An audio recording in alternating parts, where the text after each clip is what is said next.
Hi there, I'm Mark Gibson, and today I'll be teaching inversions. So one of the most important things in aerial, or one of the fundamental things that we learn in aerial, is how to turn upside down. So the exercises that I'm going to show you today are some basic inversions. We'll start with the most difficult, and then we'll progress through to there some of the things that you can do to train up to be able to do that sort of thing. Okay, so this is the part where we say, please don't try this at home.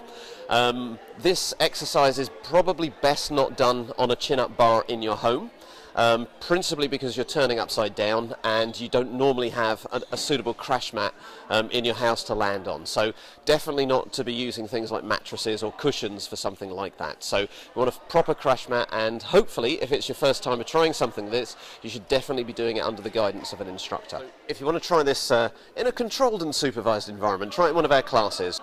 So, showing you the main part of the exercise, this is what we call a straight arm, straight leg lift. And as far as inversions go, this is what you want to be aiming for overall, the ability to keep your arms straight, keep your legs straight, and lift through to an inverted pike position. We do break that down in a number of different ways when it comes to training that as an exercise.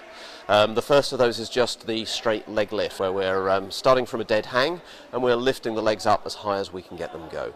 We can try and progress on with that by lifting the legs up really nice and high and try and get them up towards the bar, and then try and slow their descent back down afterwards. So you're starting with the legs high and then you're lowering them down. So that's if you don't yet have the strength to bring them all the way up to the bar. So the two parts of the exercise, the first part that we're looking at is lifting the legs. The second part is where we're actually trying to bring it under the bar. So obviously that takes quite a bit of strength to do, and it's a range of motion that most adults are unfamiliar with. So what we start with there is negatives of that inversion. So we're starting from the inverted pike position and then controlling that so that it gets lowered down from that point. So many people, though, even that is quite challenging.